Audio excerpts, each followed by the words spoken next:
What's good, people? It's your boy Des is Conscious, here linking up with Coco, Culture Asylum. We're out here today to support Black Pound Day. We're here with the founder and the owner, the legend, the absolute, listen, people, you know, I'm in Westfield right now. I'm interviewing this guy. People don't know who he is right now. This is a UK legend. And you know that word gets used very lightly. And I really mean it this time, you know what I'm saying? We're with a very tired Swiss. You know what I mean? How's it doing? How you going? Yeah, all is good, family. Yeah, just enjoying the moment, man. Enjoying the moment. Yeah, man. We just opened our store today, launched it at the Black Pound Day store, and a lot of people came through, man. All age groups, you know, and it's just a beautiful thing to see, man. Yeah. And let me ask you, were you expecting this kind of turnout? I know you probably was expecting some kind of good turnout. Yeah. Was you expecting what you're seeing at the moment? You know what? When I saw that, my friends were telling me that their mums were sending them the advert, I knew that it was doing its rounds. You get me? Yes. So I kind of did expect to see a nice number, but I didn't expect this. This is more than what we had at our pop-up. We've done a pop-up last year, 2021 October, and that was a good turnout, but this definitely surpassed that.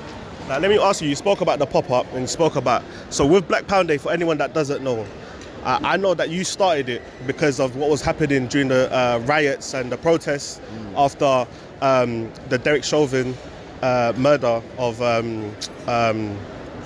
George Floyd, sorry. And as a result, Black Pound Day started. Can I just ask you, what was the connection between that period and why did you start Black Pound Day as a movement, and what was the connection between the two? I think the connection is, first of all, like, he was supposedly using counterfeit money to buy whatever he was trying to buy in that store, and that's kind of indicates the level of finance that man had. You know, if that was the case, then he obviously, you know, didn't have a legitimate job, so to speak, or he wasn't able to take care of himself in the way that he would have liked to. Hence the reason why he was possibly using counterfeit money. So it goes back to his socio-economic circumstance in his society. The same thing with Eric Garner. He was supposedly selling CDs, you know. If you're selling CDs, you probably ain't got a job, you know. So it goes back to their socio-economic circumstance, and they're victimized and stereotyped a certain way because of that, the color of their skin, you know, the level of society that they land themselves in. And Black Pound Day is directly saying, you know, we need to deal with our socio-economic circumstance as a community and try and level up, you know, and try and do better by leveraging ourselves via our cultural capital that we have access to. Swiss, let me ask you, when you started it as a hashtag, as a movement to start Black Pound Day, did you ever envision a store in Westfield, West London? No, I didn't, but I knew how big it could be. And is there even bigger places that you can see this thing going? Where do you see it going maybe in the next year, 2 years, 3 years, 4, 5 years? Where can you see it going? Possibly to different countries, doing the same thing in other countries. You get me? Yeah. But like I was saying, Black Pound Day goes back to our circumstance as a community. You get me? That's really what it's dealing with, and it's bringing awareness to the fact that we are selling our culture, and we're not the owners, managers, custodians, gatekeepers of our own culture. You know what I'm saying? So it's just bringing awareness to that and saying that we need to become owners again. You know. And do you know what I thought as well? You need to understand what ownership means. And that was for me, what I saw it as was, and what I thought was beautiful about what your thing was that during the time when there was riots and protests, it was disorganized. And I thought I saw an organized kind of front on your end to try and get some power back on our side. Was that part of it as well? Yeah, most definitely, yeah. Centering our emotions and thinking about what's the best way to redirect this energy. I've been doing that for years. You get me? As a human being, it's like emotions are energy. Emotions energy. Do you understand? And you can change that energy or redirect it. If you're angry, you can turn it into something positive. If you're sad, you can turn it into something else. It's not to say you're neglecting that emotion. It's to say that you are above the emotion and you understand how to, because emotion is just energy emotion. Do you understand? So it's like a car. You can redirect the energy that is in motion and make it beneficial for yourself. So that's all I wanted to do. Redirect the energy of the community and bring a positive outcome out of that negative situation. And that's beautiful. And because you know what, let me tell you something, right? That is exactly what you said. Is because out of all the passions, the anger, the hurt, the pain, because if anyone remembers during that time of the George Floyd situation, people were talking, people were angry, they wanted something to be done. But you know what, 90% of that energy has ended up going into thin air. Do you understand? But then when you see that energy, when it's focused on something that started with organization, you focus that energy into something more organized, something more focused. Look what we have today. Do you understand? You know, that's what I think is really beautiful. Now, sis, I'm just going to ask you as well, what obstacles have you found with the hashtag, with the movement, and with the store? Have you had any detractors, any people that think, for example, a common and ignorant, I find ignorant, but a common, not common, but critique from people that don't know better is they say that it's racist or it's reverse racism. What would you say to that? Us trying to get equity and equality, what would you say to those people? I've got nothing to say, bro. I'm just focusing on the mission. Yeah. I don't need to answer to something that I already know the answer to. It's for them to, I'm not trying to change no one's opinion. 100. They already have that opinion. I'm getting on with what I'm doing. You get on with what you're doing. And you know, I guess we'll be at peace. You know what I'm saying? Because we're not clashing over something that we don't need to clash over. I already know you're against what I'm doing. I'm not against what you're doing. You do what you're doing, but you know, if you're calling what I'm doing racist, then you don't understand what racism is in the first place. So I've got no need to spend time on that. You know, that's a great answer as well, yeah. And I know you're tired. You're gonna get back to the shop floor. What has it been like for you today, anyway? Well, tell us how your day started, what you've been doing, what your team has been doing, what the people have been around you doing. Making sure that we have that shop floor ready for all of our customers to come in and have an experience. You get me? Like, it takes a lot of work to put together an event. You know what I'm saying? For people that put together events, you know, whether it be christenings, weddings, whatever it may be, you know, it takes a lot of work. And to do a shop takes a hell of a lot of work. You know, especially when you're 10 toes down at every stage doing everything. And that's the type of person I am, or I've had to be for, you know, this movement, this project. I have to be 10 toes down because if anything goes wrong, it falls back on me. But that's what I'm saying. So let me ask you, yeah, and I know you know, but for some of us that come from the places we come from, this is a dream. This is like almost impossible. And I want to ask you, if you could give a tangible answer, how did it go from an idea to a store? How did that go? Who helped you? How did you make that idea become into fruition? I talk a lot with people on the phone, with people close to me that believe in my vision. You get me? And we have a common interest to pursue greatness in our community. You know what I'm saying? So we have a lot of conversations around that, and we constantly write down our ideas and find out ways how to pursue those ideas.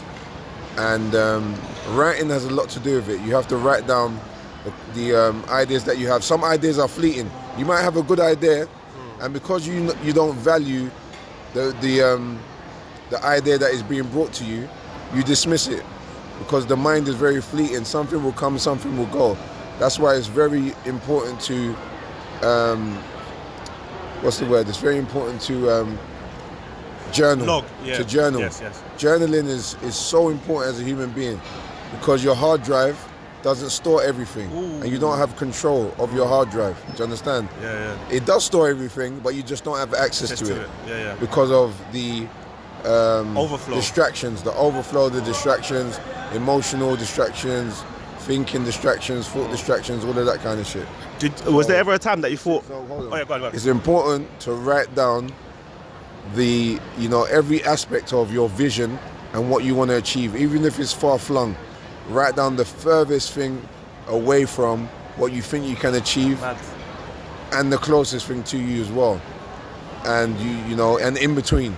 and you keep that log, because when you get it out of your mind and write it down, your mind says, okay, I've taken time to do that, and now when the thought the thought can come back to you. Basically, when you write that down, your mind basically activates, what can I say? It almost activates like I'm gonna start placing the persons, places, things, and events around that thought to actually make that happen. Yeah. You get what I'm saying? That's what your mind actually does. So that's why it's important to do that, and you'll find that you'll achieve a lot of the things that you didn't think you can achieve just by writing things down like that. So do you hear that, people? That's $1 million or pounds worth of game right there. You know that? Write down, log everything down. I'm telling you, seeing it here. Someone that had an idea. This was 2 years ago. From an idea, it captured so much movement, and the work was done. But there was a lot of journaling in between that. Yeah. Like a spidergram. A spidergram is like a thought. You have a main idea, and then you spiral off on all the connected things that relate to that, but there are other goals. Do you understand? Yeah. And then you can prioritize those goals. 1 might be the most important, 5 might be the least. Yes. Do you understand? But you write down everything that's connected to that, and your mind absorbs that. It's easy for your mind to absorb that and to connect the dots for you. Yes. Do you understand? You're doing the pre-work for your mind to connect those dots for you. Yeah. You get what I'm saying? Beautiful. Now that's that. You know what? That's some gems right there. Now let me ask you as well. In terms of, okay, so you've written it down, you found obstacles. I mean, you've got the team, you got people to help. Now, what were some of the obstacles that were in your way of actually getting this store? Like in terms of permission, dealing with people outside of your vision, outside of your movement, dealing with the council, dealing with Westfield itself. Did you find any hurdles? It's a new venture in it, so it's just understanding all the particulars of what I'm getting into. And you can't do everything. You're human, even when you have a team. Like you're not going to remember everything. There's no person that remembers everything that they're going. There's no person that you should admire. Like, wow, oh my gosh, how did you do that? Do you know what I'm saying? Because there's things that that person forgets. Delegated. There's things that they dismiss. There's things that they, don't pay attention to like they should. No one's perfect.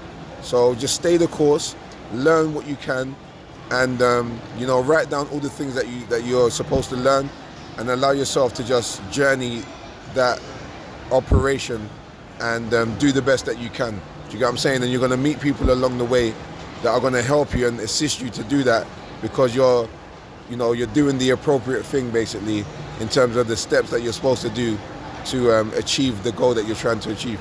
Beautiful. This one's a bit techie now. So okay, go on. So there wasn't any direct hurdles from Westfield. They were very helpful. Okay. They're very helpful. Do you get what I'm saying?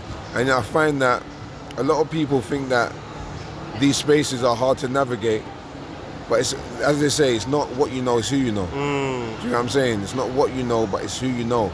And a lot of the things we're looking at, like, raw, how did this person do that or whatever? Like I say, there's no person you should look at like that, because more time they're not doing all the work that you think they're doing to actually get there. Yeah. And not even a team. I'm just saying like network or leg up. Do you know what I'm saying? They're getting a leg up in certain aspects.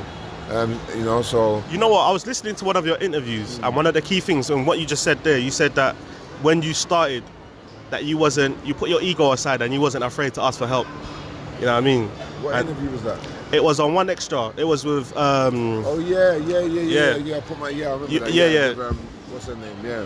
Yeah. You said in terms of Ramel. That's it. Yeah. So now let me ask you in regards to that. How do you feel about the support that you've got from? I mean, you're a musician.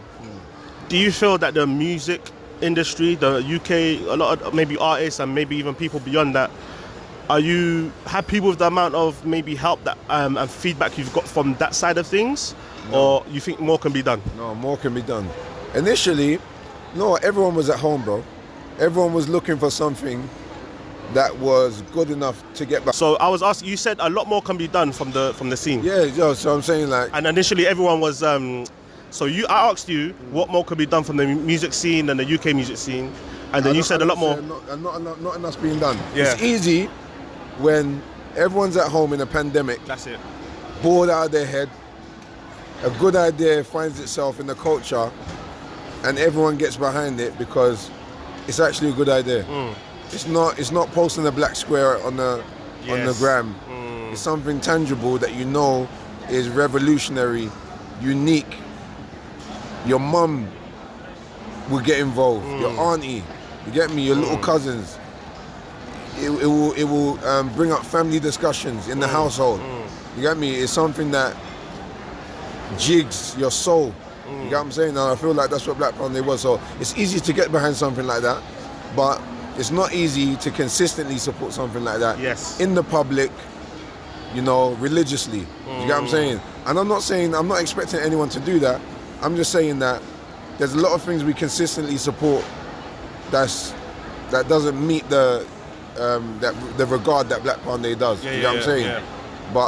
But we you know loosely support those things. So it's interesting to see how and why people support some things rather than others. And as I said, it was trendy to support in the beginning. And the thing is, like, the reason why I say I don't expect people to religiously do it anyway, even if I did say that, that's what I had in my mind. I don't expect it because I'm not trying to spread a religion, bro. Black Pound Day is the first Saturday of every month. Just like Valentine's Day is once a year. Just like Christmas is once a year. It's just like Black Friday is once a year.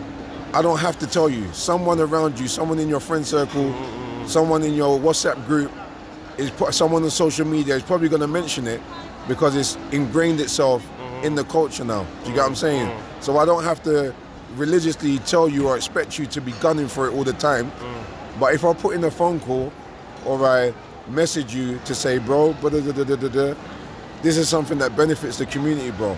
I shouldn't be working hard to convince you to support the team. Do you understand? It's something that we should just be doing because it's a given. Do you understand? It's a working, bro. Afrocentrics, Rachel, she came in today. The founder and owner of Afrocentrics, they made 18 bags on the first Black Pound Day. You know what? You read my mind. I was about to ask you a question. I was going to ask you some of the tangible success stories from Black Pound Day. There you go. She made 18 bags. Well, her company made 18 bags on the first Black Pound Day. So today, on the first Black Pound Day, 18 grand. Yeah, 18 grand, and their sales continue to spike on Black Pound Days. Wow. Because they have their own community where they send out, they send out a mailing list. Yeah, and they put the messaging out in their social media. They send out a Black Pound Day code, discount code, and then people go and buy it on that day. Do you understand? Yes. That's what I'm expecting our entrepreneurs to be doing. If you have a business, whether it be Trapstar, Benja, Dreamers Club, use it as a promotion. Then. Use it as a promotional tool because it's there for us to use. Do you get what I'm saying? Yeah. It's a marketing tool for us to use, and it benefits our community. So as I said, I don't have to preach it. You know, it's something that is embedded in the culture. But you know, obviously, I do have to consistently. Kind of put the messaging out there. Do you feel like you're the face of Black Pound? And I know you created it. Yeah. Do you feel a certain responsibility for obviously you've got the store, but the movement, the hashtag, the actual festivity of it? Say that again. Do you feel like you're the face of it? Do you feel responsibility, accountability for it? Oh, I feel accountable, definitely. Yeah, 100%. Yeah, because it's my idea. Yeah. So I'm intrinsically connected to it. Yeah. No matter what. You know what I'm saying? You say it's the most tangible movement that came out of the lockdown, frankly. Exactly. Like something that has longevity, so you should be the face of it. You know? Yeah, I feel indebted to the idea, because it was given to me to put out there, but it's ours now, so to speak. Do you understand? It's ours. Everybody is the face of Black Pound Day. If you're an entrepreneur that is, have good business acumen, you care about your community, you're a social, cultural entrepreneur. You care about your community and you see the benefit in Black Pound Day. Black Pound Day is yours too. Do you know what I'm saying? Facts. Obviously, I run the company, but there's a difference between the company and the movement. The movement's different. That's why when we talk about the company, it's Black Pound Day, capital initial letters, BPD. For the movement, it's hashtag Black Pound Day. Yes, capital letters, but the hashtag is the movement, and the company name, the limited company, is the limited company. That company could fold tomorrow. That doesn't change the movement from continuing. Do you understand? So it's our movement. Yeah. And what about from now, putting your business? I'm going to ask you to put your business hat on. are you quite confident with what the store can do? Do you know, obviously 100%, bro. You see how rammed the store was today? the store was rammed still, I'm not gonna lie. The store was rammed. We had the pop-up. The reason why we're doing the permanent space is because the pop-up done so well. I wouldn't do it if it wasn't. Mad, Do you understand? And then now, look at today. Like I said, the marketing material done its rounds. My friends were telling me, my mum sent me this. My mum's telling me this one sent me this. Vice versa. Do you understand? Okay. So it's making its rounds. We care about our community. It's a different day and time now. We actually care about where we're spending our money. You know, some of us. It's intentional now. There's a consciousness. There's a consciousness behind it now. Like, there's an understanding that when I spend with a black business, it's going to a black family. There's an understanding of the unified spirit of our community and what putting money into that does for us. Do you understand? So times are changing now. Young people are making loads of money now via the social climate that we're in now with social media and the accessibility that we have to information and our ability to start businesses. Okay. So it would be silly for older brothers not to support their younger brothers and for them not to engage in a day that supports their business. Fine. It doesn't make sense. It don't make no sense. So it's like, man, them need to get behind it. Like, let's do this thing. Do you know what I'm saying? I don't know what the stalling is, fam. Like, let's make some money. So there is stalling in your eyes still. Of course. Yeah, definitely. So you heard that, hey guys, don't dolo, yeah. But seriously, I'm gonna ask you a question though, right? Obviously, it does come down to, like, with human nature, humans have to be convinced to do something. Do you understand? That's why they put so much money behind marketing, because they know they have to continuously remind you to do whatever they want you to do in order to satisfy the goal. Do you understand? Obviously, the goal is to create wealth in our community, but you have to keep being reminded of that because your distractions are going to overwhelm the purpose and cause of the greater good. Do you get what I'm saying? So don't get me wrong, I understand the human nature of people, and that's why I don't blame you, but at the same time, I do. Do you get what I'm saying? I get it. So Do better. We need to. It's the time to do better, to put action behind our words. We've been talking about a lot of these things, but how many people put tangible action behind what they're saying? So yeah, I hope this is the start of a movement. This is like, I want a black bank for us. I want something. Black Pound Day is a bank. Literally, that's what it is. let me. I'm just gonna move on to you a little bit, and then we're gonna wrap up. Yeah. So boom, is this? Would you say this is? So we know Swiss the rapper.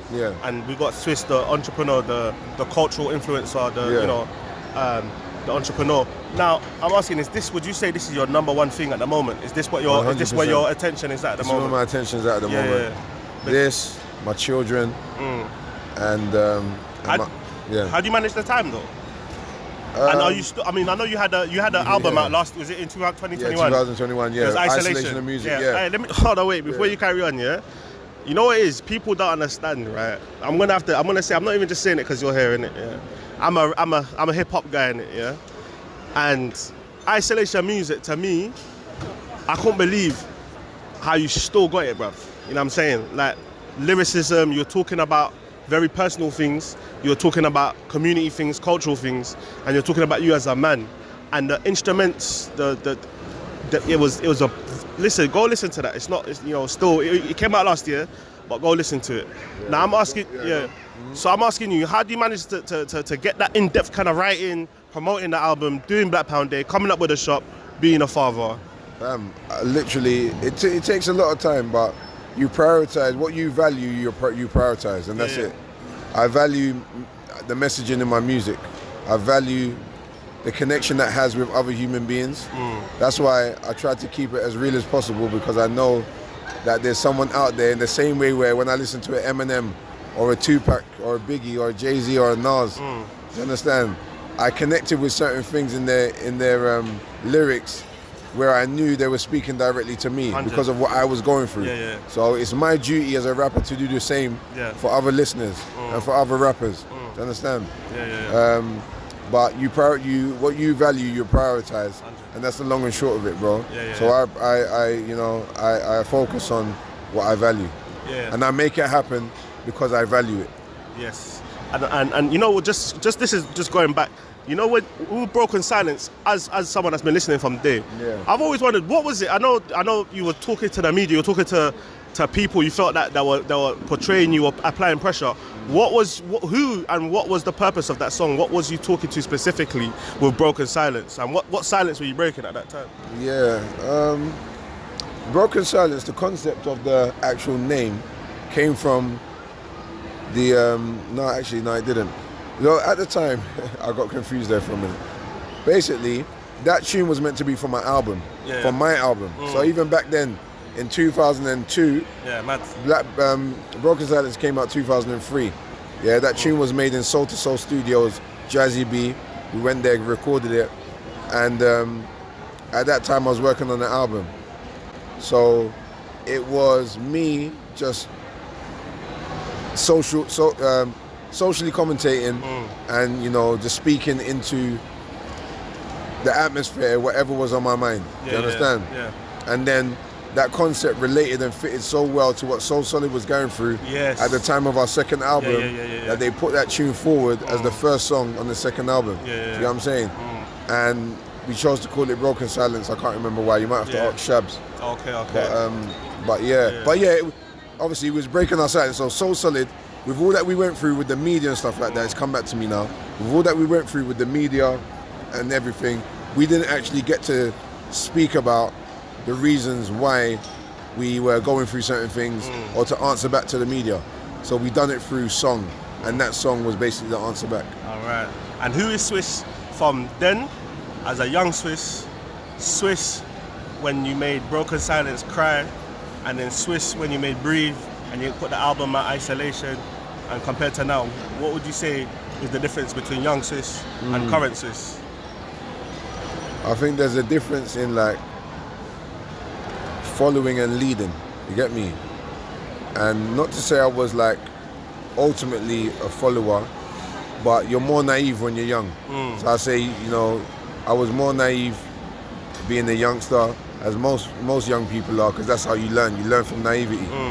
And then, you know, just becoming wiser, becoming more centered, and understanding myself a bit more, and you know, developing myself into a leader, which is to seek knowledge, wisdom, understanding, and trust yourself in that process, and moving based off of your own intuition, your own feelings, your own thinking, and you know, executing based on your own conclusions.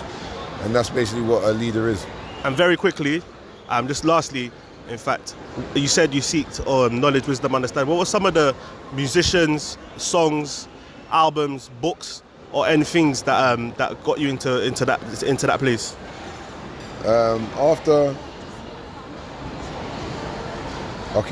So I know a lot of people are. So for instance, I know a lot of people are vegans nowadays. I became vegan in 2007. Yeah, that was before the whole trend of veganism and whatever. And a lot of the information I learned at that time, it reverberated through my network. My brother, Mega, my brethren, Shabs. I couldn't even remember this, but he reminded me, like, Swiss, don't you remember when you used to tell me, like, don't put nothing on your skin that you wouldn't eat? Do you get what I'm saying? And that's the kind of shit I was spitting back then. You get me? And I was still saying now. But, like, there was teachers that I would listen to, like Dr. Layla Africa, you know, Dr. Sabi, Dr. Malachi, Farrakhan. I remember there was this real good book, a goal book. It was a blue book about goals. And I remember we was on tour with Christina Aguilera and as Soul Solid. And I brought that book with me. And the first time I learned to meditate was through that book. Because it spoke about, you know, imagining you was on a hill, green grass, and it started kind of painting a picture of the environment. And it was telling you to do this with your eyes closed in your mind. And being on the tour bus, I was reading that, and it was allowing myself to be taken away from that particular environment. And that book taught me how to meditate, and that was kind of a really important entry point and gateway into spiritualism for myself as well. But I've always gone to the church, I've always been spiritual, but I guess, again, I took my spirituality into my own hands, being a leader, do you get what I'm saying? and that still stays with me now. So I feel like that's a strong part of my leadership qualities as well. And you know, the same assistance those qualities gave me with putting Black Pound Day into the universe. Beautiful. You know, because it took courage to do that, bro. You know, when we was going through that period of time, you know, we didn't have any solutions and people didn't know what to do. It was like, what do we do next? What do we do next? So I know what to do next. You get me? Let me put this out there. So yeah. Okay, lovely. Well, there you have it, people. Des is conscious, Cultural Asylum, here with one and only Swiss, you know what I'm saying? Black Pound Day, today's the launch day. Come and check it out. We're in Westfield, Shepherd's Bush, White City, right? We've got the store there. We're about to go downstairs. As you can see, listen, his energy might not have been on 150, but he's been on his feet from, what's the time now? The time is like, you know, it's 5 o'clock, yeah?